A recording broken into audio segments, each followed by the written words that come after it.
On ne sait toujours pas si l'espace cosmique est fini ou infini. Simplement, les deux solutions sont compatibles avec les équations de la relativité générale. Bonjour à tous, bienvenue dans ce nouvel épisode. Aujourd'hui, on va pouvoir parler de la forme de l'univers, de l'espace-temps, mais on va aussi pouvoir aborder un thème un peu plus mystérieux, un peu plus complexe, le thème de la vie dans l'univers. Pour répondre à nos questions, Jean-Pierre Luminet est notre invité. Bonjour Jean-Pierre. Bonjour Christophe. Alors c'est vrai que quand on parle de vie dans l'univers, on a tendance des fois à se projeter, à projeter un petit peu notre système solaire dans tout le reste de l'univers. On s'imagine que derrière des fois chaque étoile, il y a une planète un peu comme la nôtre. Et pourtant, on n'a pas l'air de détecter de signes de vie ailleurs. On l'a abordé dans l'épisode précédent, le paradoxe de Fermi. Mais quels sont les prérequis, les conditions qui permettent la vie dans l'univers ? Oui, c'est vrai qu'on a toujours, en toute chose, tendance à faire de l'anthropocentrisme, Oui. à généraliser à l'univers ce que l'on connaît très localement sur notre planète Terre. Et c'est particulièrement le cas pour la grande question de la vie extraterrestre, où a priori, c'est vrai, on parle de vie extraterrestre, on pense tout de suite aux aliens, aux petits hommes verts, ce genre de choses, mais les chercheurs qui travaillent dans ce domaine qu'on appelle soit astrobiologie ou exobiologie, qui est devenue une discipline très importante au sein des sciences de l'univers, qui réfléchissent donc sur les conditions d'émergence du vivant dans l'univers. Ben pour eux, le vivant, c'est essentiellement la bactérie. La forme naturelle de la vie, c'est la bactérie. N'oublions pas que la vie sur Terre, que l'on pense remonter à 3,8 milliards d'années dans le passé, les premières formes de vie bactériennes, donc bactéries monocellulaires en plus, elles sont restées dans cet état pendant plus de 2 milliards d'années. Donc, d'éventuels extraterrestres avancés auraient visité notre planète à ces époques-là, ils n'auraient rien remarqué parce que la vie était au fond des océans sous forme de bactéries, ce genre de choses. Voilà. Donc la vie, c'est la bactérie. Maintenant, on reste à comprendre comment sont apparues les premières bactéries. Alors, on commence par faire d'abord, on réfléchit sur qu'est-ce que c'est que le vivant. On n'a pas vraiment de bonne définition du vivant, on sait simplement que c'est un stade de complexité chimique. Et la complexité chimique, de ce que l'on sait sur la chimie, est fondée essentiellement sur le carbone. Parmi tous les éléments du tableau périodique, le carbone est de loin l'atome qui a la plus grande faculté, de par sa structure électronique extérieure, à s'accrocher à de l'hydrogène, à de l'oxygène, de l'azote, etc., pour former des grosses molécules, donc des molécules complexes, qui vont aboutir aux nucléotides, aux acides aminés, ce genre de choses qui forment les briques fondamentales du vivant, mais qui ne sont pas encore le vivant. Alors, dans l'histoire première de la Terre, la chimie a fait son travail et les molécules appelées prébiotiques se sont formées il y a 4 milliards d'années. Puis après, il y a eu cette transition encore incomprise et mystérieuse que l'on aurait bien essayé, qu'on aurait bien aimé pouvoir reproduire au laboratoire, puisqu'il y a eu des expériences célèbres de Urey et Miller dans les années 1950 pour recréer les conditions de la Terre primitive et de jouer un petit peu au Dr Frankenstein, à faire émerger la vie à partir d'un bouillon de culture. Ça a échoué. Ça veut dire qu'il y a quelque chose qui manque. Mais que c'est quand même fondé sur l'idée que on va partir, il y a du carbone, il y a de l'eau, et il y a une source d'énergie.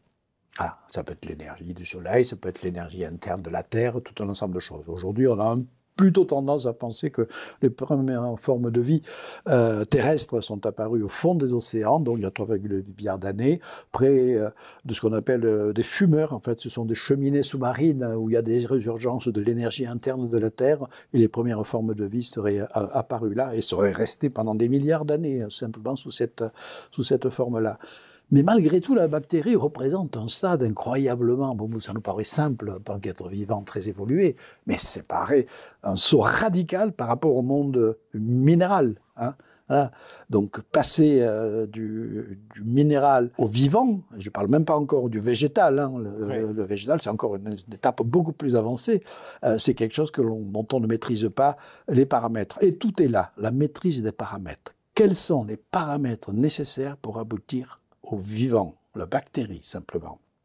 Si l'on s'en tient aux 3 ingrédients minimum que l'on pense être nécessaires, je répète, carbone, de l'eau, plutôt à l'état liquide pour pouvoir propager les interactions, donc ça impose une plage de température entre 0 et 100 degrés, une plage assez particulière dans les conditions de température qui règnent dans le cosmos, et une source d'énergie. Alors ça, effectivement, il y en a de partout. Alors la vie devrait apparaître partout dans l'univers, parce que aussi, ce qui est fondamental, c'est de savoir que les lois de la physique et de la chimie sont les mêmes partout. Donc c'est un pari scientifique qui paraît raisonnable de dire que à partir du moment où si la vie est apparue sur Terre il y a 8 milliards d'années avec telle ou telle condition favorable, si on retrouve ces conditions ailleurs, même cause, mêmes effets, et la vie doit apparaître ailleurs. C'est l'une des raisons d'ailleurs pour lesquelles il y a tant de recherches sur Mars pour essayer de détecter d'éventuelles bactéries fossiles. Alors pourquoi fossiles? Parce qu'on sait que les conditions initiales de Mars, il y a justement 3,8 ou 4 milliards d'années,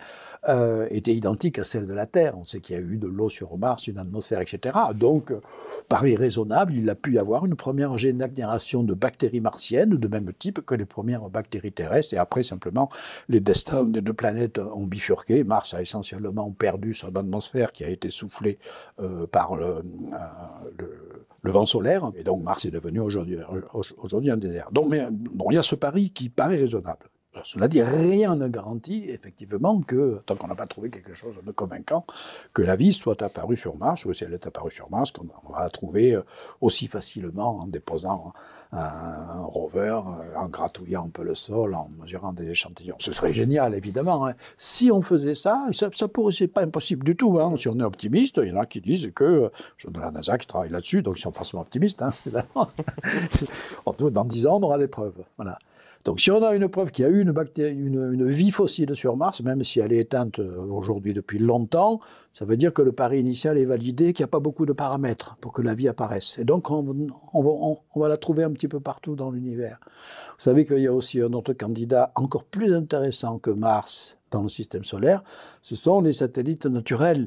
Des grosses planètes, des géantes gazeuses qui sont entourées donc de satellites essentiellement glacés, couverts de glace, pas tous, hein, mais beaucoup, comme Europa par exemple, le gros satellite de Jupiter, Encelade et tout un ensemble, ils sont couverts d'une croûte glacée.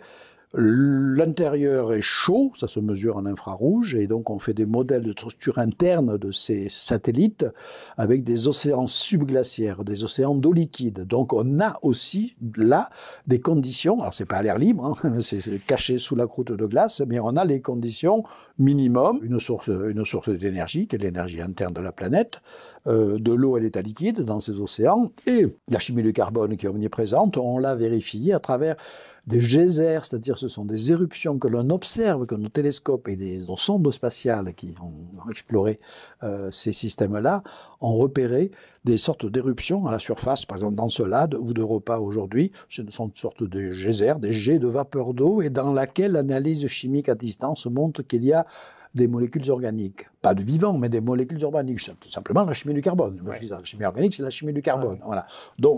Donc il y a les trois conditions. Et donc, les astrobiologistes les plus fervents disent qu'il pourrait y avoir des bactéries dans les océans subglaciaires des planètes du système solaire. Mais pas fossiles, cette fois-ci. Hein, voilà. Bon, ce serait formidable. Maintenant, les choses ne sont jamais aussi simples et aussi idylliques que ce que l'on pense. On ne connaît pas l'ensemble des paramètres qui président à l'émergence du vivant. Je dirais même qu'il est quasiment certain qu'il y en a beaucoup plus que 3. Parce que si ça se réduisait aux 3 dont j'ai parlé, carbone, eau liquide et énergie, on aurait déjà trouvé la vie de partout, y compris des signes à distance, ce genre de choses. Voilà. Donc il y en a plus de 3. On sait que sur Terre même, ceux qui s'intéressent vraiment à l'histoire du vivant sur Terre, il a fallu tout un ensemble d'autres conditions pour que la vie puisse apparaître sur Terre. Voilà.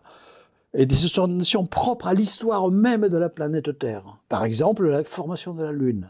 Dans des conditions très particulières. On sait que la Lune s'est formée à peu près une trentaine de millions d'années après la formation de la Terre, à la suite d'un impact géant entre une petite planète de la taille de Mars. Dans le système solaire primitif en train de se former, il y avait beaucoup d'objets vagabonds, ce n'était pas encore stabilisé comme aujourd'hui. Il y aurait eu une planète, petite planète, qu'on a baptisée à titre posthume Theia d'ailleurs, qui aurait frappé la Terre, pas directement, mais voilà, Avec un angle. oui, et qui aurait arraché une partie de l'écorce terrestre, ça aurait créé donc une pluie de débris. Alors, il y a des débris qui auraient été éjectés, une partie, une autre partie serait restée en orbite autour de la Terre et se serait réamalgamée pour former la Lune. Voilà.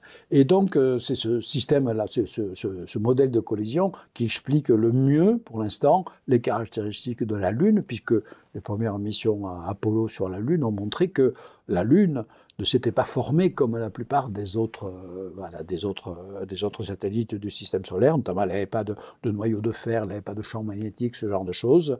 Voilà, donc, c'est le modèle de la collision. Déjà, rien que les conditions très spécifiques ayant amené la formation de la Lune semblent avoir joué un rôle important dans l'émergence du vivant. L'une des raisons, c'est que la présence de la Lune stabilise à peu près l'axe de rotation de la Terre sur elle-même, parce que sinon, il y a un chaos dans le système solaire qui fait que les axes de rotation des planètes peuvent basculer, y compris de plus de 90 degrés. C'est le cas, par exemple, pour la planète Uranus, etc. Bon, stabiliser l'axe de rotation d'une planète à peu près perpendiculairement au plan orbital, qu'on appelle le plan de l'écliptique, ça permet de stabiliser à long terme les climats. Hein, parce que sinon, vous avez d'énormes variations sur l'ensoleillement, etc. Voilà. Après, d'autres, plutôt les géologues, nous disent que la tectonique des plaques a joué un rôle absolument essentiel pour permettre l'émergence du vivant. Alors, je ne connais pas dans le détail tous les arguments, etc. Et quand on rajoute plein d'autres facteurs, on s'aperçoit qu'il y a une succession de paramètres encore inconnus, mais qui peuvent être très largement supérieurs à 3 pour l'émergence de la vie sur Terre. Alors ça veut dire quoi maintenant? Les paramètres qu'on en rajoute ne sont plus des paramètres universels, contrairement à l'eau, à l'énergie et au carbone. C'est des paramètres spécifiques à l'évolution de chaque planète. Or, la découverte de toutes les planètes du système extrasolaire que l'on est en train de faire nous montre, comme j'ai déjà eu l'occasion de le dire, une diversité extraordinaire entre les planètes. Il y a très peu de têtes, même si on parle des fois d'exotères. Une exotère, c'est une planète qui va à peu près avoir la taille de la Terre, qui va peut-être être située dans une zone potentielle dite d'habitabilité autour de l'étoile, où l'eau pourrait être entre 0 et 100 degrés, parce que c'est ni trop près ni trop loin. Voilà. Mais c'est loin de suffire, évidemment, pour l'émergence du vivant. Pourquoi ces planètes-là connaîtraient la tectonique des plaques? Pourquoi auraient-elles un satellite du type de la Lune, avec un rapport de masse très important pour provoquer des marées? Parce que sur Terre, l'influence de la Lune sur la Terre, à travers également les marées, outre la stabilisation de l'axe de rotation, ça joue aussi un rôle important. Ne serait-ce aussi pour la dissémination des premières formes de vie au fond des océans, à travers les marées. Voilà. Donc tout un ensemble de facteurs. Donc maintenant, on en vient à une idée très populaire aujourd'hui, c'est qu'il y a tellement de planètes dans l'univers qu'on va vous sortir l'argument, y compris des gens très sérieux, des astrobiologistes, s'il y a 1 million de milliards de planètes, c'est à peu près ce qu'on estime, 10 puissance 23, 1 million de milliards de planètes dans l'univers observable, on dit c'est statistiquement impossible que la Terre soit la seule à abriter de la vie. Alors, oui, a priori, on a envie de croire ça. Mais quand on réfléchit ça, l'argument ne tient pas la route tant que l'on ne connaît pas l'ensemble des paramètres aboutissant au vivant. Alors il y a 2 théories actuellement qui s'affrontent chez les astrobiologistes. Donc la théorie de la vie abondante, qui est un peu plus populaire effectivement, parce que certains en ont bien, voilà, une forme de vie, voilà. Et puis il y a l'autre théorie qui s'appelle la théorie de la Terre rare, qui met en avant les nouvelles découvertes, effectivement, sur la diversité extraordinaire, l'histoire individuelle de chaque planète qui a suivi son propre parcours, sa propre évolution, et avec une chaîne de paramètres qui fait que finalement, la vie peut effectivement apparaître dans l'univers. Je répète toujours, la vie sous forme de bactéries pour commencer, mais de façon pas si fréquente que cela. Voilà. Alors je me suis amusé à faire un petit calcul, ce qu'on appelle un combinatoire. La combinatoire, c'est un truc mathématique, de calcul de probabilité, qui permet de calculer le nombre de combinaisons possibles entre différents paramètres, des facteurs. Vous vous intéressez à un événement, à l'occurrence d'un phénomène, par exemple l'émergence de la vie ou autre phénomène, dépendant d'un certain nombre de paramètres. Et vous allez calculer le nombre de combinaisons possibles aboutissant à cette occurrence donnée. Voilà. Et ça peut être à peu près surprenant. Là, dans le studio, on est à peu près, disons qu'on est 6 personnes, on a les caméramans, la prise de son, nous-mêmes, etc., etc. Quel est le nombre de combinaisons de nous, 6 personnes, si on changeait de place, toutes les combinaisons possibles en changeant de place, pour avoir jamais la même chose? Vous savez ce que c'est? C'est très simple, c'est factoriel 6. Les factoriels 6, donc c'est 6 multiplié par 5 multiplié par 4 multiplié par 3 multiplié par 2, ça fait 720. Il y a 720 façons différentes de mettre, ou on peut être sur un plateau télé par exemple, de mettre 6 personnes ensemble. Imaginons maintenant qu'il y a une seule combinaison qui permet d'aboutir à quelque chose. Par exemple, une discussion intéressante. Voilà. Bon, eh bien maintenant, le calcul de combinatoire, vous dites que s'il y a à peu près 22 ou 23 paramètres nécessaires et combinés, arrangés d'une certaine manière dans une séquence donnée pour aboutir à l'émergence du vivant, il y a factoriel 22 ou factoriel 23 combinaisons possibles. Ce qui est absolument énorme. C'est de l'ordre du nombre de planètes qu'il y a dans l'univers, tout simplement. Donc ça veut dire que ça ne pourrait se produire éventuellement qu'une fois. Donc oui, l'argument statistique ne tient absolument pas la route, sauf si vous connaissez le nombre de paramètres. Voilà. Alors personnellement, j'ai pas envie de croire à ça. Et parce que je préférerais aussi l'idée qu'on va bientôt trouver des bactéries fossiles sur Mars, ou des Européens, des bactéries européennes dans l'océan subglaciaire du satellite Europa, ou des enceladiens, des titaniens, etc., etc. Ça serait génial. Mais malheureusement, en tant qu'astrophysicien, puis en plus de par ma formation mathématique, je vois que malheureusement, l'argument de la vie abondante, il est extrêmement fragile. Voilà. Alors, je dis, le fait que la Terre puisse être la seule planète de l'univers à avoir vu émerger, je ne parle même pas d'Homo sapiens, mais de ça, une bactérie, c'est la forme la plus extrême. Au moins, on en est sûr. Il y en a une, voilà. C'est la forme la plus extrême de la théorie de la Terre rare. Mais je pense que la vérité, si tant est qu'on peut parler de vérité dans ce domaine-là, comme toujours, c'est entre les deux. C'est-à-dire, je ne pense pas que la vie, malheureusement, soit si abondante que cela. J'espère qu'elle ne soit pas trop rare. En tout cas, on a une réponse tout naturelle aussi au paradoxe de Fermi dont on a parlé. Mais là, le paradoxe de Fermi, ne porte même pas sur les civilisations technologiquement avancées. Ça parle simplement, effectivement, de bactéries. Des bactéries. Alors, il y a un point aussi qu'on peut rajouter, c'est que, admettons quand même qu'aujourd'hui, dans les catalogues de milliers d'exoplanètes, et en sélectionnant les planètes de type terrestre, on appelle les exotères, qui sont dans une zone potentielle d'habitabilité autour de leur étoile, il en reste quand même pas mal. On estime aujourd'hui, ce sont des estimations un peu à la louche, que juste dans notre galaxie, il y aurait 300 millions, de l'ordre de 300 millions d'exotères potentiellement habitables. Voilà, mais tout est dans le potentiel. C'est pas parce que quelques conditions sont réunies, s'il manque toutes les autres, on n'en sait rien. Mais malgré tout, les astrobiologistes ont mis au point une technique de détection à distance, qui est une signature chimique dans l'atmosphère des planètes. On sait que lorsque la vie sort des océans, enfin, on prend un seul exemple, la Terre, bien entendu, la composition de l'atmosphère est changée par la photosynthèse et tout un ensemble de choses. Là. Et notamment, il y a des nouveaux gaz qu'on appelle des biomarqueurs qui sont le signe du vivant. Et ces biomarqueurs sont une combinaison d'éléments très connus.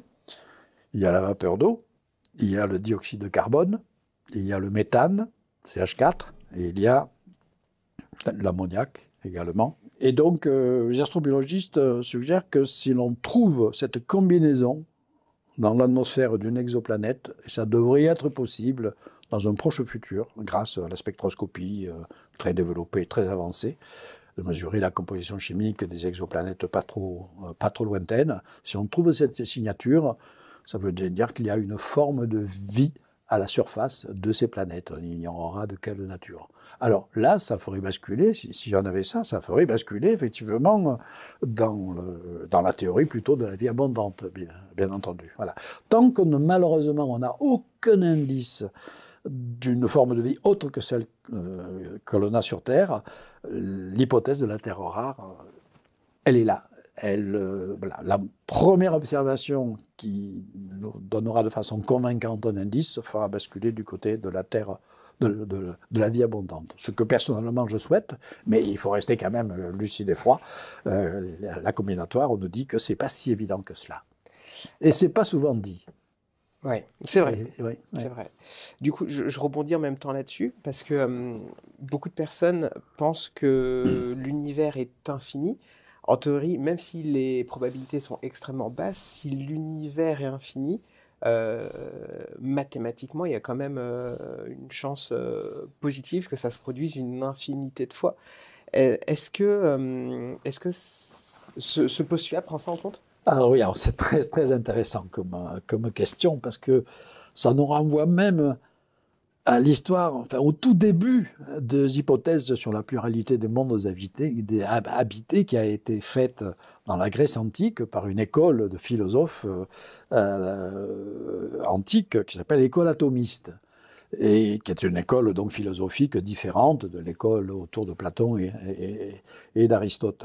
Alors, la différence énorme sur le plan déjà cosmologique, c'était que, vous savez, chez Platon, Aristote, qui a représenté le principal courant de la pensée cosmologique jusqu'au XVIIIe siècle, l'univers était petit, fini, centré autour de la Terre, éventuellement certaines variantes, il y avait le Soleil, ça avait été imaginé avant Copernic, voilà, mais l'univers était essentiellement petit, clos, avec un bord en plus qui fermait l'univers. L'autre école, qui est l'école atomiste, faisait l'hypothèse totalement inverse d'un espace infini, empli de quoi? Ce qu'ils appelaient des atomes. C'est parce qu'on les appelle l'école atomiste. Okay. Les atomes, pour eux, c'était des configurations élémentaires, des corps au minimum, l'équivalent de nos atomes. C'est parce qu'en grec, atomos, ça veut dire ne peut pas être découpé, ne peut pas être divisé.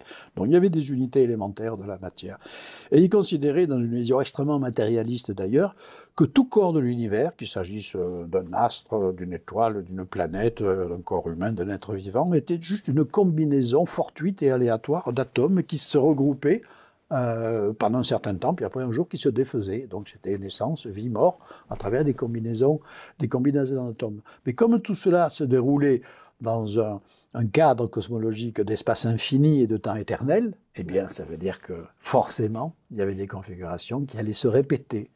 D'où l'hypothèse de la pluralité des mondes habités qui a été faite d'abord par quelqu'un qui s'appelait Démocrite au VIe siècle avant Jésus-Christ, qui a été après développé par son disciple Épicure, et puis après qui a été plus popularisé à une certaine époque dans un chef-d'œuvre de la littérature à la fois poétique et scientifique, qui est un ouvrage de l'auteur latin qui s'appelle Lucrèce, qui s'appelle De la nature des choses. Voilà, donc cette idée de pluralité des mondes habités. Après, comme vous le savez, cette idée a été interdite par les différentes églises en Occident pour des raisons théologiques, au point que Giordano Bruno, qui a repris une partie de ces idées, a été brûlé vif en place en l'an 1600 à Rome. Donc après, ces hypothèses sont revenues avec les développements de l'astronomie. Justement, à partir de Kepler, Galilée, on comprend que les étoiles sont d'autres soleils et inversement, et que donc les lois de la physique et de la chimie sont universelles. Après, on commence à rêver avec la science-fiction à la fin du XIXe siècle sur les mondes habités. Camille Flammarion, notre grand vulgarisateur de l'époque, de cette époque-là, était un fervent adepte de la pluralité des mondes habités, un peu fantaisiste, hein, à l'époque. Vous faisait des descriptions du système solaire, on ignorait les conditions qui régnaient sur les planètes, et donc il était persuadé qu'il y avait des habitants sur Jupiter, des habitants sur... Alors Vénus, il faisait chaud, donc c'était les tropiques, on voyait des jeunes femmes à moitié nues se baigner sur Vénus. Bon, sur Mars, c'était les Martiens qui avaient creusé des canaux artificiels, ce genre de choses. Bon, après l'exploration spatiale a remis les choses en place, et donc on en est aujourd'hui effectivement à voir quand même que les conditions dans le système solaire sont extrêmement hostiles, mais ce qui n'empêche pas, et j'en reviens à ce que je disais au début, qu'il a pu y avoir des bactéries primitives sur Mars dans le passé, qu'il pourrait y avoir au mieux quelques bactéries dans les océans subglaciaires, et puis c'est tout. On en vient maintenant sur, oui, cette histoire dont vous me parliez. Si l'univers est infini et éternel, un nombre, que l'on soit matérialiste ou pas, qu'on soit atomiste ou pas, le nombre de combinaisons aboutissant à telle ou telle configuration, forcément, il est infini. Et il y a un texte qui est assez peu connu, que j'ai publié dans d'autres ouvrages, qui est absolument très étonnant. Il date du 19e siècle. Il a été écrit par Auguste Blanqui. Alors, Auguste Blanqui, c'est un révolutionnaire qui a passé, le révolutionnaire de la Commune notamment, à l'époque de la Commune, qui a passé à peu près la moitié de sa vie en prison pour ses idées, pour ses idées politiques. Et en prison, il a eu une illumination, puisqu'il s'intéressait beaucoup à la science. Alors, la science de son temps, c'était Newton. Et Newton, c'est l'espace infini, effectivement. Voilà. Et il fait un raisonnement extraordinaire qu'il publie dans un petit opuscule qui s'appelle L'éternité par les astres. Ça se trouve encore aujourd'hui, hein, en librairie, un tout petit opuscule, une cinquantaine de pages, qui est absolument fascinant parce qu'il fait, effectivement, il reprend ce raisonnement. Si on est dans un monde infini et éternel, eh bien, n'importe quelle combinaison va se reproduire en nombre infini de fois. Donc, il prend la vision, comme il est un peu marxiste aussi, la vision purement matérialiste. Nous sommes une combinaison finie d'atomes. Et donc, cette combinaison finie va se reproduire forcément un nombre infini de fois dans un univers infini, dans un espace infini et éternel. Donc, nous avons ce qu'il appelle des clones, des êtres ailleurs dans l'univers qui sont exactement semblables à nous, mais en plus avec toutes les variantes infinitésimales possibles et imaginables. Donc, c'est une vision, et en quelque sorte, on retrouve... C'est pour ça qu'il a appelé ça l'éternité par les astres. Dans nos formes de vie individuelles qui sont finies dans le temps, on vit, on meurt. Comme on a des clones qui vivent d'autres vies que nous, on retrouve une forme d'éternité. Okay. Donc, cette image assez fascinante. Alors maintenant, pour en revenir à la cosmologie d'aujourd'hui, donc fondée, ce qu'on appelle la cosmologie relativiste, fondée sur la théorie d'Einstein, on ne sait toujours pas si l'espace cosmique est fini ou infini. Simplement, les deux solutions sont compatibles avec les équations de la relativité générale. Parce que la relativité générale ne décrit que localement la courbe, notamment ce qu'on appelle la courbure de l'espace-temps, qui est le fondement même de l'explication de la gravitation chez Einstein.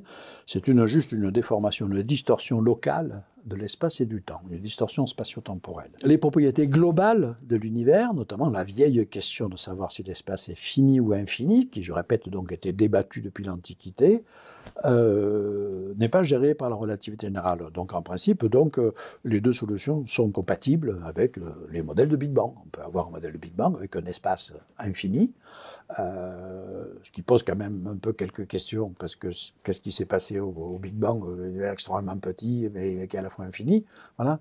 Mais aussi il y a les modèles d'univers fini qui sont parfaitement compatibles. Alors avant de revenir sur cette question-là, aujourd'hui il faut bien distinguer entre l'espace physique, celui dont je te dis, je ne sais pas s'il est fini ou infini, et puis ce qu'on appelle l'univers observable. L'univers observable, c'est l'univers qui est accessible en au télescope.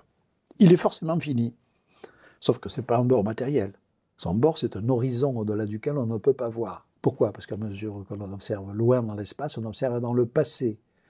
Et si l'univers, tel qu'on le connaît, en tout cas avec la formation des étoiles, n'existe que depuis le Big Bang, c'est-à-dire depuis à peu près 13,8 milliards d'années, en remontant dans le passé, il y a un horizon cosmologique. Voilà.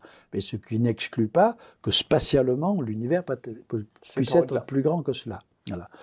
Et notamment puisse être infini. Mais donc l'univers observable, par construction, nous sommes au centre de notre univers observable. On en connaît aujourd'hui la taille, c'est 90 milliards d'années-lumière de diamètre. Okay. À ce niveau-là, d'ailleurs, ça pourrait surprendre quelques-uns de nos auditeurs ou spectateurs qui savent que, je viens de le dire, que l'âge de l'univers, c'est 13,8 milliards d'années. Pourquoi le rayon de l'univers n'est pas 13,8 milliards d'années-lumière, hein?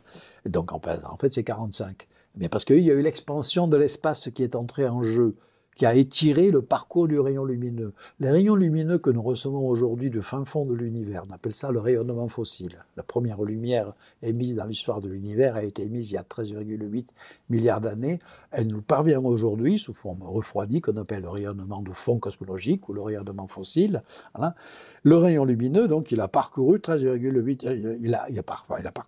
Il a mis 13,8 milliards d'années pour nous parvenir. Mais il a parcouru 45 milliards d'années-lumière parce que l'expansion de l'espace a étiré son parcours. Hein, voilà. Okay. C'est comme si vous prenez, je sais pas, vous allez à la gare du Montparnasse, il y a un grand tapis roulant. Hein, ouais. Voilà. Donc vous empruntez le tapis roulant, vous ajoutez à votre vitesse de marche propre la vitesse du tapis roulant, ouais. Et au bout d'un certain temps, si vous mesurez la distance que vous avez parcourue, c'est pas juste votre vitesse multipliée par le temps, il faut rajouter La vitesse du tapis roulant. Bon, c'est de façon un peu simpliste, mais grosso modo, les formules sont un peu plus compliquées pour le cosmos, mais on les a. Voilà, donc ça explique cette taille de l'univers observable. Bon, maintenant je reviens sur l'univers physique. Alors, est-il fini ou infini? S'il est infini, on ne le saura jamais. Oui, par définition. Aucune mesure physique ne peut nous donner. Voilà. Alors, en revanche, c'est l'une des raisons pour lesquelles, après avoir beaucoup travaillé sur les trous noirs, je me suis intéressé à une autre discipline, c'est importer dans la théorie de la relativité générale et de ses applications cosmologiques des développements mathématiques sur ce qu'on appelle la topologie. La topologie, c'est une branche de l'univers qui traite précisément, mais mathématiquement, de toutes les formes possibles d'un espace donné à un certain nombre de dimensions. Et pour montrer que l'on peut construire de façon cohérente des modèles d'espace finis, mais qui évitent ce qu'on appelle le paradoxe du bord. Alors, c'est quoi le paradoxe du bord? Si je reviens dans le passé, je vous disais que dans l'Antiquité, il y avait des écoles cosmologiques de Platon, Aristote, qui disaient que notre espace était fini, enclos dans une sphère. Mais la sphère marquait la limite du monde. Donc, on avait un espace fini avec un bord. Oui. Et il y avait un paradoxe du bord qui avait déjà été mis en exergue par les philosophes d'une autre école. Je vais au bord. Je lance une flèche, un javelot, je tends le bras. Qu'est-ce qui se passe? Est-ce que le bord s'agrandit? En quel cas, c'était pas un vrai bord. Est-ce qu'il y a un bord matériel, une paroi sur laquelle ça va rebondir? Ça semble un petit peu idiot. Enfin, même si on avait imaginé des sphères de cristal d'une certaine époque. Hein. Voilà. Et donc, les Grecs ne pouvaient pas répondre à ce paradoxe-là parce qu'ils n'avaient pas les mathématiques nécessaires. Il a fallu attendre le 19e siècle pour voir se développer ce que l'on appelle les géométries non euclidiennes. Et puis également la topologie. Ce sont deux branches de la géométrie qui permettent d'envisager en toute cohérence des modèles d'espace fini sans avoir de bord. C'est très simple, hein. À deux dimensions, vous prenez la surface d'une sphère, vous allez en ligne droite, vous faites un grand cercle, vous circulez indéfiniment, vous n'avez jamais de bord et c'est parfaitement fini. L'espace est fini. Voilà. Maintenant, vous généralisez ça, vous rajoutez une dimension, vous avez l'hypersphère. Donc l'hypersphère, c'est notre espace dans lequel on est. Si c'est une hypersphère, on part, nous, on prend une fusée, on part. Et un jour, sans jamais avoir fait demi-tour, on revient dans le studio. Parce que nous étions dans une hypersphère, et grâce à la courbure de l'espace, on a fait un grand tour de l'univers.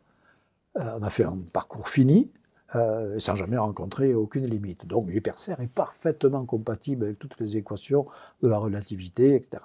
Et moi, je me suis mis à importer, donc j'ai étudié à la fin des années 80, des années 90, de par ma formation mathématique, je me suis intéressé à cette question de la finitude, de l'infinitude de l'espace, qui avait été un peu négligée dans la cosmologie, et notamment qui avait été beaucoup négligée par Albert Einstein lui-même, qui n'était pas très féru de mathématiques, il faut le dire.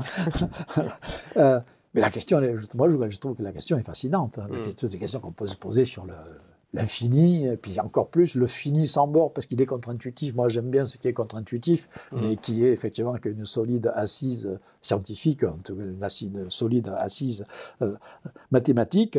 Et donc, voilà, donc j'ai importé, avec l'ensemble de collaborateurs, dans les modèles de la cosmologie, ce que j'appelais des modèles d'univers chiffonnés pour faire simple. Bon, mais mathématiquement, ce sont en fait des modèles prévus par la classification topologique de toutes les formes d'espace possibles. Par exemple, la 3 dimensions, si notre espace est de 3 dimensions, dont l'hypersphère n'est qu'un cas relativement simple, et d'autres formes beaucoup plus compliquées.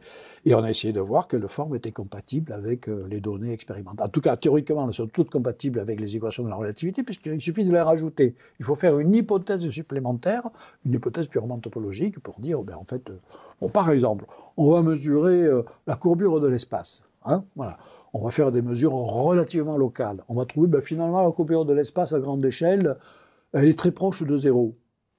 La courbure de l'espace, qui est le symbole de la gravitation, localement, elle peut être énorme au voisinage d'un trou noir. Mais à l'échelle cosmique, ça s'aplanit, et c'est vrai que les mesures actuelles cosmologiques suggèrent qu'à très grande échelle, la courbure de l'espace, à un moment donné, est très proche de zéro. Il y a une marge d'erreur, mais elle est proche de zéro.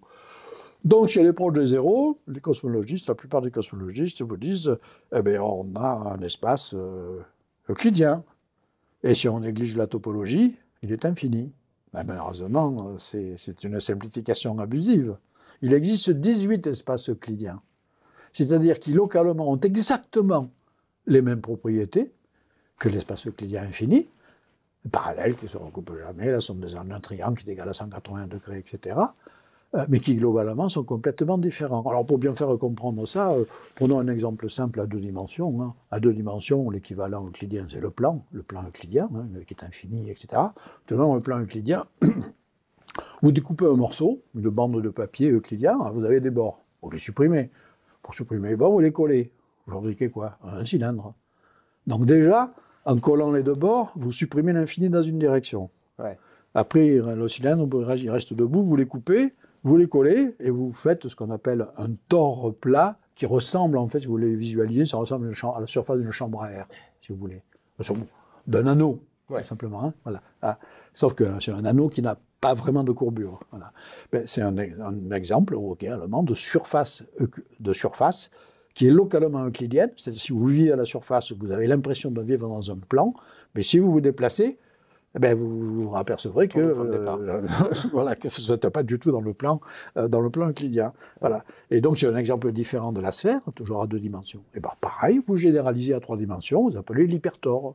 Alors, l'hypertore, vous avez un volume d'espace, par exemple, l'intérieur d'un cube, d'un parallélépipède. Par exemple, le studio dans lequel on est, là, c'est un morceau d'espace, apparemment euclidien, parce qu'il n'y a pas de courbure forte là où on est.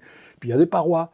On a un volume fini. Il y a des bords. Alors, le problème, il faut éliminer les bords. Donc la topologie vous dit, ben, je peux décréter que ce mur-là, c'est le même que celui-là. Donc chaque point, chaque point du mur, il a son correspondant, c'est le même point. Et pareil pour le sol, le plafond, etc. Donc je vais identifier les bords sans changer le volume. Et je transforme ça en un hypertore. Et après, je vais me déplacer dans cette pièce-là sans jamais rencontrer aucune frontière, puisque si je vais en ligne droite, dès que je suis sur une paroi, je suis de l'autre côté et je continue mon chemin. Voilà. Il y a des jeux vidéo qui ressemblent un petit peu à ça, hein, où il y a un personnage ou je sais pas quoi, une fusée, qui dès que ça quitte l'écran, ça reparaît de l'autre côté. Ben, c'est en fait la structure, c'est une structure de Thor, hein, en fait. Hein, voilà. Donc à 3 dimensions, ça existe. Bref, dans les années 90, j'ai développé avec mes équipes tout un ensemble de modèles, d'abord mathématiques au départ, mais pour montrer à la communauté des cosmologistes qu'on pouvait vraiment les importer, considérer que ça pourrait être des candidats pour décrire la forme réelle de l'espace cosmique, où on avait effectivement des variantes topologiques qui sont en fait en très grand nombre. J'ai dit qu'il y avait 18 espaces euclidiens, dont certains sont finis, fermés, sans avoir de bords. Et puis il y a une infinité d'espaces à courbure positive, une infinité d'espaces à courbure négative, etc. Et a priori, tous sont candidats pour la relativité. Après, maintenant, évidemment, il faut les confronter aux observations. Voilà. Alors, il s'est passé quelque chose en 2003, c'est que, bon, on avait publié tout un ensemble d'articles très techniques de mathématiques sur le mode vibratoire de ces espaces aux formes bizarres. Et puis en 2003, on reçoit des données expérimentales d'un satellite américain qui s'appelait WMAP, qui avait mesuré avec une précision jusqu'alors inégalée, après ça a été encore amélioré par le télescope européen Planck, sur la distribution ce qu'on appelle les anisotropies du rayonnement fossile. Alors, il ne faut pas utiliser un terme trop compliqué. Le rayonnement fossile, on prend des cartes, c'est le rayonnement de fond cosmologique que nous recevons aujourd'hui et qui nous montre en fait l'image de l'univers primitif au moment où il est devenu transparent et où il a émis pour la première fois de la lumière. Et dans cette carte-là, on a un codage extrêmement fin qui nous montre l'équivalent des grumeaux de l'univers primitif à l'époque où c'est un plasma. Et au moment où le plasma devient transparent, il y a des petites irrégularités. Ce sont ces irrégularités qui, par la suite, a donné naissance à la formation des premières étoiles, des premières galaxies. Et donc, en étudiant la distribution de ces grumeaux, on en déduit les modes vibratoires du très jeune univers. Parce que le très jeune univers, ce plasma primitif en expansion, il a vibré, il y a des ondes gravitationnelles, des ondes électromagnétiques, il y a même eu des ondes acoustiques, parce que le plasma était suffisamment dense pour laisser passer également des ondes acoustiques, et ça donne une richesse d'informations, on appelle ça les oscillations acoustiques de baryons qui nous donnent une richesse d'informations extraordinaire. Et ça se lie, effectivement, le décodage musical, je mets un peu des guillemets parce que ce n'est pas vraiment de la musique, mais le décodage en composantes vibratoires fondamentales, l'équivalent des harmoniques en musique, se lie à travers la distribution des grumons dans les morphoses, qu'on appelle donc des anisotropies. Et la première carte de ces anisotropies, publiée en 2003, obtenue donc expérimentalement par ce télescope, montre quelques anomalies dans cette distribution. À grande échelle, il y a des corrélations que l'on attendait qui ne se faisaient pas. Et on a interprété, à grande échelle sur la carte de rayonnement fossile, et on a interprété, nous, ces anomalies comme une signature possible, c'est une hypothèse parmi d'autres, une signature possible justement d'un modèle d'espace fini, sans bord, avec une structure très particulière, qu'on appelait l'espace sphérique dodécaédrique 2 points carrés, c'était quelque chose d'assez complexe, voilà, mais c'était quelque chose de très élégant, une sorte de généralisation d'un dodécaèdre, là, cette figure géométrique à 12 faces, mais qui est sphérique au lieu d'être plan, et puis dont les pentagones opposés étaient collés entre eux pour éliminer les bords. Et on a montré que les modes vibratoires de ce genre de modèle correspondaient tout à fait à ce qui était observé. Voilà. Et ça a donné enfin de la crédibilité astronomique, parce que nous avions une crédibilité mathématique et topologique, mais la communauté astronomique de l'époque était un peu sceptique. Et là, ça a donné de la crédibilité. Et après, à partir de là, la topologie, que j'avais appelée la topologie cosmique, est devenue toute une nouvelle discipline qui a été explorée après. Voilà. Alors la question n'est pas résolue aujourd'hui parce que les observations ne sont pas suffisantes aujourd'hui pour vraiment détecter la topologie de l'univers, mais il faut bien se dire que seul un espace fini, sans bord, de taille pas trop grande par rapport à l'univers observable, parce qu'on pourrait avoir un espace fini avec bord, mais beaucoup plus grand que l'univers observable. Et là, à nouveau, on n'aurait pas de traces, de signature dans la partie observable de l'univers. Donc il faudrait avoir un modèle d'espace, un modèle géométrique d'espace, donc multiconnexe, ça c'est le terme technique, c'est ce que j'appelle les espaces chiffonnés, de taille à peu près comparable à la taille de l'univers observable. Et là, il y aurait des traces. Ces traces ont été cherchées pour certains modèles simples, et notamment celui que nous avions proposé en 2003, qui à l'époque d'ailleurs avait fait la une de la revue Nature avec une publicité extraordinaire partout, donc ce qui a justement suscité tout un engouement des chercheurs pour ce genre de modèle qui avait été un petit peu délaissé auparavant par les autres équipes. Pour l'espace au déclin de point carré, les signatures que nous avions prévues n'ont pas été trouvées. Voilà. Mais ça n'exclut pas tout un ensemble d'autres modèles d'espace fini sans bord, qui serait compatible avec toutes les observations. Et bon, même moi, si depuis je suis passé à d'autres travaux, parce ce qui m'avait intéressé, c'était de lancer le sujet, de l'initier, puis après que d'autres prennent le flambeau. Aujourd'hui, je travaille sur plutôt des phénomènes de gravité quantique, ce genre de choses. Il y a donc un groupe de chercheurs qui continuent à être extrêmement actifs en ce moment. Ils se sont appelés Compact, d'ailleurs, bon, parce qu'ils traitent effectivement de la possibilité que nous vivions dans un espace fermé, fini, sans bord, c'est-à-dire un espace compact. Et ils s'intéressent beaucoup aux hypertors, en fait, c'est-à-dire aux espaces euclidiens, puisqu'il semble que les contraintes observationnelles nous disent que la courbure de l'espace est très faible. Je ne pense pas qu'elle puisse être strictement nulle. À mon avis, elle est complètement positive. Mais à mon avis, ne vaut rien par rapport aux observations. Voilà. Mais la fourchette des observations permet les 3 cas de figure. Positif, un peu négatif ou strictement nul. Beaucoup choisissent par solution de facilité le cas nul, strictement nul. Ça simplifie pas mal de choses. J'ai l'impression que ça pose plus de problèmes que ça. Et ça pose beaucoup de problèmes, parce que si vous ne tenez pas compte de la topologie, vous aboutissez à l'infini qui ne pourra jamais être prouvé. Ensuite, il y a certains problèmes de la cosmologie aujourd'hui que l'on attribue au modèle standard, comme par exemple ce qu'on appelle la tension de Hubble, c'est-à-dire deux mesures différentes du facteur de la vitesse d'expansion de l'univers, par des méthodes expérimentales différentes, qui donnent un écart de quelques pourcents entre ces deux mesures. Et aujourd'hui, il y a 20 ans, aurait dit c'est parfait, tout marche bien. Aujourd'hui, on est dans une cosmologie de haute précision, donc cet écart, il est un petit peu, il pose problème. On appelle ça la tension de Hubble, parce que ce paramètre-là s'appelle le paramètre de Hubble. Voilà. Et on lit un peu de partout, toujours un peu dans le sensationnalisme aujourd'hui de mise dans la communication scientifique, que cette tension de Hubble remet en cause le modèle standard de la cosmologie, remet en cause... Alors qu'il suffirait par exemple de dire, mais l'espace il a peut-être une courbure légèrement positive, ou l'espace, il n'est peut-être pas si homogène et isotrope que ce que l'on pense quand on se fonde pour élaborer le modèle standard. Et dès qu'on rajoute ce genre de choses, qui ne sont pas de la nouvelle physique, tout ça c'est déjà inclus dans toutes les possibilités physiques et géométriques, eh on résout la tension de Hubble. Donc vous voyez qu'effectivement, il y a encore plein de questions non résolues sur la forme de l'univers. Voilà, donc moi, à titre personnel, c'est vrai que j'ai beaucoup milité pour ces modèles d'univers finis, sans bord, parce que ils évitent tous les paradoxes. Il n'y a pas de paradoxe de bord, puisqu'il n'y a pas de bord. Il n'y a pas de paradoxe liés à l'infini, parce que je veux dire, l'univers infini est soumis aussi à plein de paradoxes.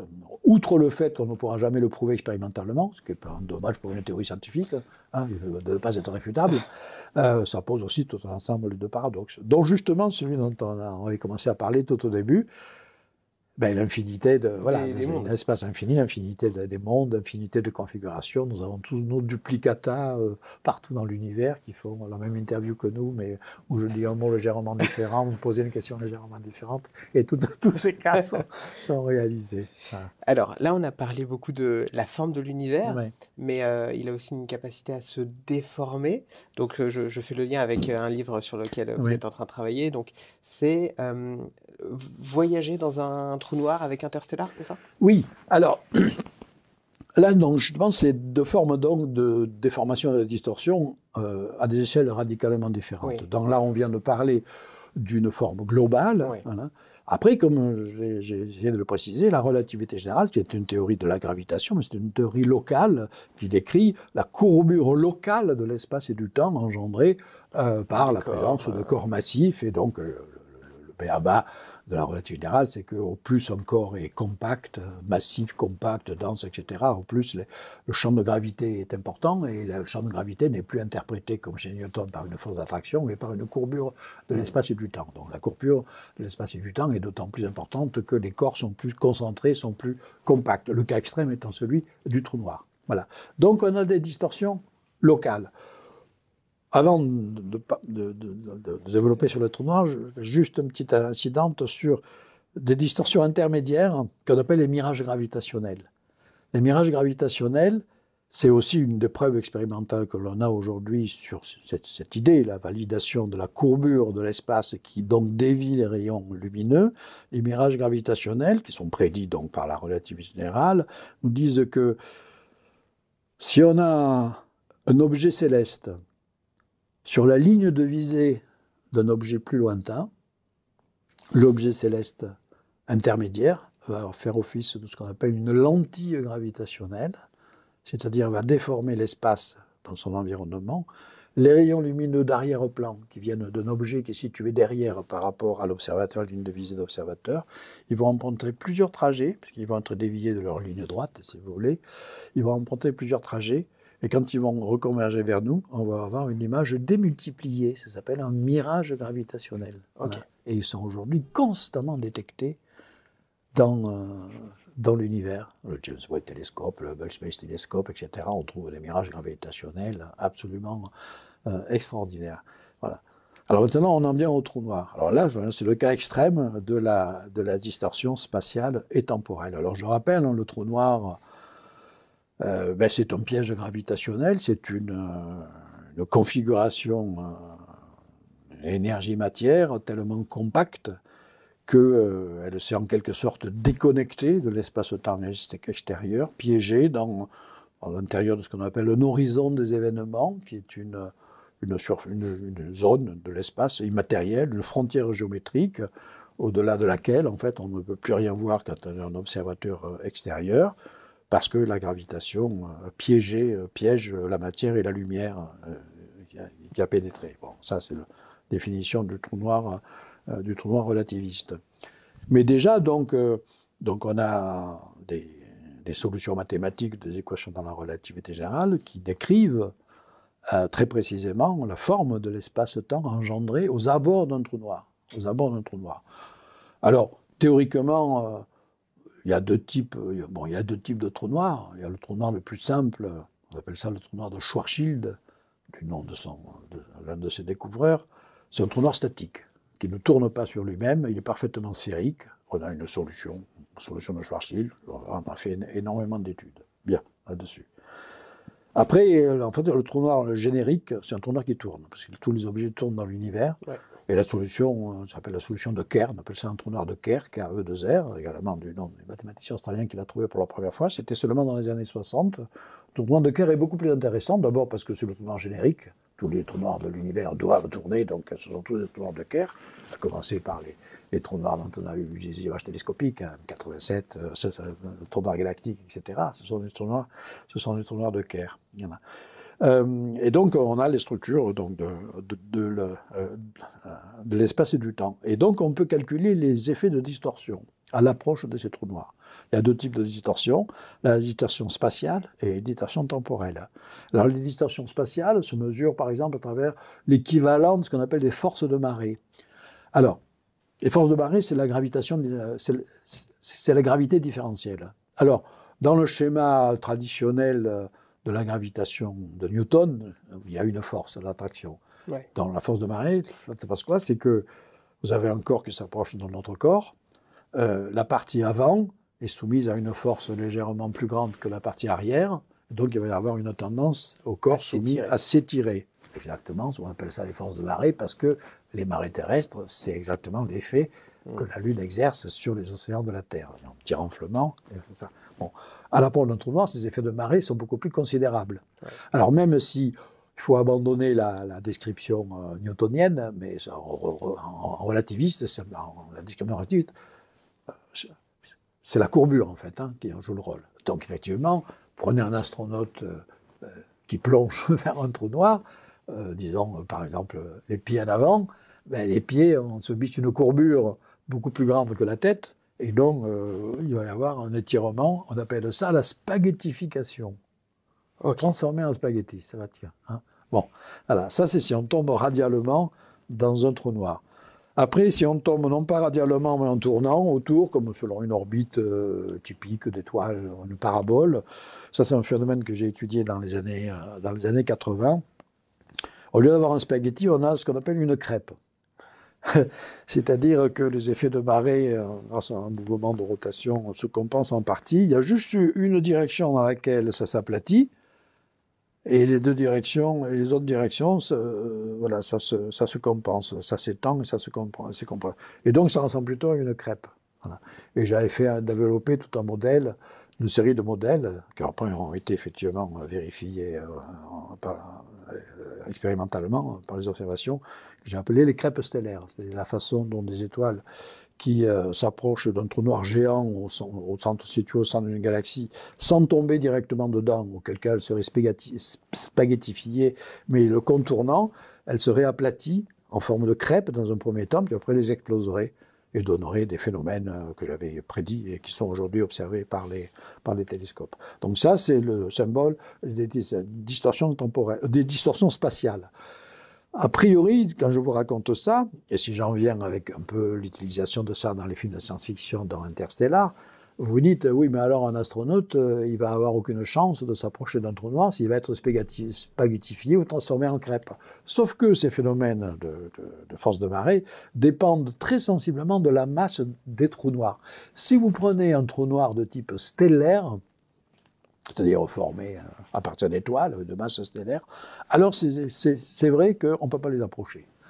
Les effets de marée agissent à grande distance, et voilà, vous vous approchez même sur un petit trou noir stellaire qui fait 30 km, déjà, je me suis amusé à calculer les choses, à 1000 km de distance, bon c'est près, mais quand même loin de la surface du trou noir, vous êtes déjà totalement détruit, spaghettifié, vers un vaisseau spatial. Voilà. Heureusement, pour un trou noir massif et supermassif, justement ceux qu'on trouve au centre des galaxies, les effets de marée sont beaucoup plus faibles et n'agissent qu'à l'intérieur, une fois franchi la frontière du trou noir. Voilà. Ok. Donc c'est pour ça que dans un film comme Interstellar, où on suppose qu'il y a un trou noir géant qui s'appelle, ils ont appelé Gargantua, qui fait 100 millions de fois la masse du Soleil, alors là, les calculs simples montrent que les effets de marée sont totalement négligeables et qu'on peut rentrer dans le trou noir. Alors après, il va se passer des misères, hein, mais déjà à l'extérieur, la distorsion spatiale, elle est faible. Bon. Après, il y a la distorsion temporelle. Les distorsions temporelles prédites par la relativité générale sont encore plus fascinantes. On nous dit qu'en fait, les champs de gravitation, qui sont en fait équivalents aussi à des champs de vitesse, d'une certaine manière, donc aussi bien une vitesse s'approchant vers la vitesse de la lumière ou un champ de gravitation très intense comme ceux que l'on peut trouver au voisinage des trous noirs, déforment considérablement la perception du temps. Alors le temps en relativité générale, ce n'est pas quelque chose d'absolu, comme chez Newton, c'est relatif. C'est relatif à l'observateur et au système que l'on mesure. Donc il y a ce qu'on appelle le temps propre, qui est le temps vécu dans le mouvement. Donc on est en mouvement, même si on approche de la vitesse de la lumière, on a notre horloge, notre chronomètre ou les battements de cœur, c'est pareil, etc. C'est notre vrai temps à nous, c'est notre temps propre. Maintenant, à distance, quelqu'un qui va observer le mouvement, il va avoir un temps apparent, il ne va pas mesurer les mêmes choses. Et tout ça, c'est prédit par la théorie de la relativité générale, et ça a été ça a été vérifié expérimentalement avec des particules élémentaires.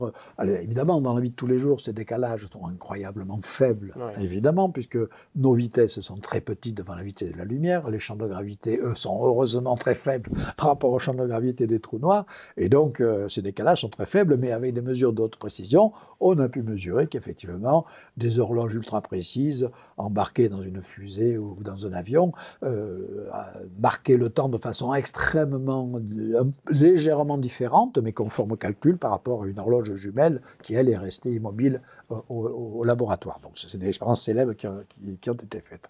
Maintenant, exploiter ça dans la science-fiction.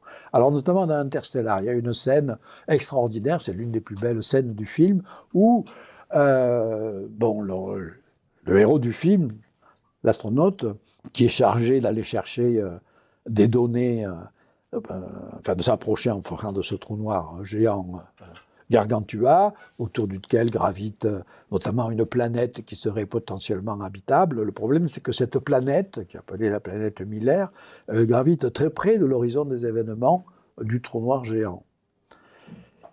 Et donc, les calculs montrent que si il va passer juste 1 heure sur cette planète-là, dans son temps à lui, c'est son vrai temps, le temps propre, hein, il y aura 23 ans qui se sont écoulés sur Terre. C'est-à-dire un facteur de dilatation de 60 000. Facteur de dilatation temporelle de 60 000. Hein. Alors c'est un cas, donc c'est tout à fait possible, sauf que c'est un cas un petit peu extrême. J'ai pas mal discuté avec le conseiller scientifique du film Interstellar, qui est mon collègue américain Kip Thorne, un grand spécialiste des trous noirs, qui quelques années plus tard, d'ailleurs après le film, aura le prix Nobel de physique pour son travail sur les ondes gravitationnelles, hein, pas pour avoir été conseiller scientifique du film, hein, pour les ondes gravitationnelles. Voilà. Donc en fait, je me suis amusé à refaire les calculs pour ce livre-là, vous voyez, de notre Interstellar, où finalement, pour arriver à ce facteur de 60 000, il faut des conditions vraiment extrêmes. Il faudrait un trou noir tournant quasiment à la vitesse maximale possible, à la vitesse quasiment de la lumière, et s'approcher vraisemblablement près du trou noir pour avoir ce facteur de 60 000. Donc, théoriquement, sur le papier, ce n'est pas complètement impossible. En pratique, ce serait irréalisable, mais au moins, bon, ça reste cohérent avec la théorie. Donc, il y a ce truc très, très impressionnant où, effectivement, l'astronaute se pose sur cette planète. En plus, il reste, à cause d'une avarie, une vague géante, ce genre qui arrive, ils mettent 1 heure pour repartir alors qu'ils pensaient rester quelques minutes. Et quand il revient sur le vaisseau qui, lui, était en orbite loin du trou noir, il ne revient pas sur Terre, il reste tout ça dans une galaxie lointaine, mais le vaisseau mère reste en orbite loin du trou noir et ne sent pas ces effets de distorsion temporelle. Son collègue qui l'a attendu, il l'a attendu pendant 23 ans. Et lui, il a vécu 1 heure. Et puis il rentre en contact avec la Terre à travers la communication, à travers le trou de verre qui lui a permis ce voyage, avec sa fille, qu'il avait quittée quand elle avait 10 ans au début du film. Et pour lui, 2 jours après, quand il a fait ce voyage, il retrouve sa fille. Elle a 33 ans, elle est devenue une physicienne, etc. Il apprend que son père est mort, que son fils a eu des enfants, tout ça. Donc il y a une scène bouleversante qui montre ce facteur. Voilà. Et ça, c'est pas de la science-fiction. C'est réellement. Et dans le futur, si on rêve un jour, effectivement, admettons, je dis un mot sur les trous de verre, traversables ou pas traversables, c'est bien beau toutes ces histoires-là, mais s'il y a des trous de verre traversables que l'on puisse un jour éventuellement utiliser, il y aurait quand même ces effets de distorsion temporelle qui seraient absolument épouvantables, avec pas de retour possible, pas de communication. Enfin, en tout cas, donc voilà, ça c'était l'un des aspects dont je voulais discuter donc, autour d'Interstellar, donc sur les distorsions spatiales et temporelles. L'aspect encore plus fascinant, je pense, c'est qu'est-ce qu'il y a au fond d'un trou noir. Parce que là, je viens de parler des abords, tant qu'on reste à l'extérieur de l'horizon des événements. Voilà. Il peut y avoir des distorsions spatiales plus ou moins importantes selon la masse, et des distorsions temporelles, de toute façon, extrêmement fortes, quelle que soit la masse du trou noir. Mais une fois que vous avez franchi l'horizon des événements, imaginez, la relativité générale, on y envoie nos équations, il n'y aura pas de vaisseaux spatiaux, et les distorsions deviennent effectivement de plus en plus importantes, jusqu'où? Alors, selon certaines hypothèses, au centre du trou noir, il y a ce qu'on appelle une singularité, un nœud mathématique, où toute la courbure devient infinie, donc tout devient totalement, la physique devient aberrante. Et donc, il y a des alternatives. Et les alternatives, elles reposent sur des théories spéculatives pour l'instant, c'est-à-dire des théories encore en construction, qui sont notamment des théories de gravitation quantique, ou simplement, on pense bien que si vous prenez des équations de la relativité générale, que vous les extrapolez jusqu'au centre du trou noir, comme on aboutit à une singularité, qui est une absurdité physico-mathématique, tout devient infini, on se dit que si on met des phénomènes quantiques pour modifier la relativité générale, on supprimera cette singularité et on aboutira. Et donc, il y a plein d'options sur différentes approches de la gravité quantique. Alors, l'option la plus connue s'appelle la théorie des cordes, qui a été développée à partir des années 70. D'autres options sont apparues plus tard, la gravité quantique à boucle, des options très différentes, mais toutes plus fascinantes les unes que les autres. Après, il y a la géométrie non commutative, etc. Je me suis beaucoup intéressé ces dernières années à ça. J'ai même publié un ouvrage qui s'appelle L'écume de l'espace-temps, où je décris 7 approches possibles de gravitation quantique très différentes, et chacune ouvrant des horizons nouveaux, mais aucune d'entre elles, pour l'instant, n'est vérifiée et n'a vraiment abouti à des équations définitives. Malgré tout, pour en revenir au film Interstellar, Kip Thorne, qui est lui un fervent partisan de la théorie des cordes, et pour assurer une sorte de plausibilité scientifique à son scénario, c'était une des exigences du réalisateur aussi, et Kip Thorne voulait effectivement ne pas trop s'écarter d'une plausibilité mathématique, disons. Il a choisi un modèle très particulier de la théorie des cordes, qui avait été avancé dans les années 90 par deux physiciens, ils s'appellent Randall et Sundrum, donc on appelle ça le modèle de Randall-Sundrum, qui imagine que quand on rentre dans un trou noir, il y a une dimension spatiale supplémentaire qui apparaît, une 5e dimension, et une 5e dimension spatiale, donc il va y avoir toujours une dimension temporelle, mais cette fois-ci il y a 4 dimensions spatiales. Voilà. Et je ne sais pas si les spectateurs qui ont vu Interstellar se souviennent des dernières scènes du film, qui sont peut-être finalement les plus intrigantes, et je me suis amusé à décoder, parce que ça n'a quasiment pas du tout été fait dans les innombrables vidéos YouTube que l'on trouve sur Interstellar. Voilà. Qu'est-ce que c'est que cet espace bizarre dans lequel arrive notre héros lorsqu'il a franchi le trou noir? On appelle ça un tesseract. Le tesseract, c'est le terme technique pour parler de la généralisation du cube, mais à 4 dimensions. Hein. À 3 dimensions, vous avez un cube, vous avez 6 faces. Si vous rajoutez ce qu'on appelle l'hypercube, dont le terme technique s'appelle le tesseract, les 6 faces planes se transforment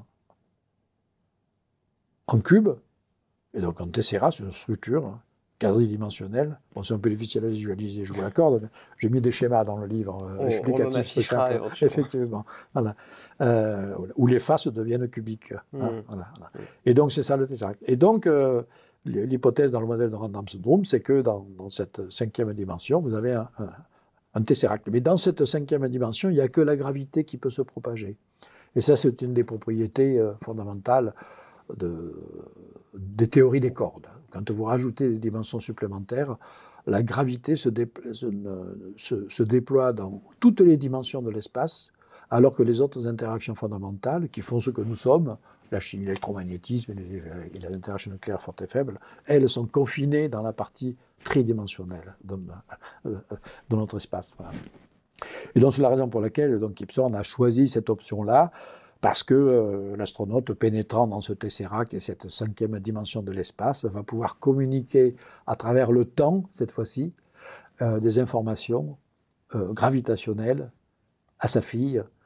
Et après, on va avoir une boucle temporelle dans le film. Quand on voit le film pour la première fois, on est un peu perdu, mais quand on le regarde une deuxième fois, puis une troisième fois, à la lueur de ce qu'on finit par comprendre de la physique qui a été utilisée derrière, la physique interstellaire, on comprend qu'il y a une cohérence extraordinaire, qu'il y a des boucles temporelles, notamment que le trou de verre artificiel qui a permis à l'astronaute d'aller effectivement explorer l'espace lointaine a été créé dans le futur par l'humanité avancée. Et également toutes les anomalies gravitationnelles au début du film que le héros du film, l'astronaute, vit avec sa petite fille de 10 ans, c'est lui qui les a créées dans le Tesseract, mais pour communiquer en arrière dans le passé. Donc il y a toute une cohérence qui se découvre dans le film, et c'est ce que donc j'essaie effectivement de raconter dans cet ouvrage qui décode vraiment toute la physique étrange d'Interstellar, avec aussi bien d'autres chapitres également plus étonnants les uns que les autres. Et ben, on mettra les livres en description, et j'espère qu'ils seront très nombreux à le commander et à pouvoir le dévorer. Aussi, ouais. Merci beaucoup en tout cas Jean-Pierre pour cet entretien qui était extrêmement intéressant. C'était un plaisir, merci.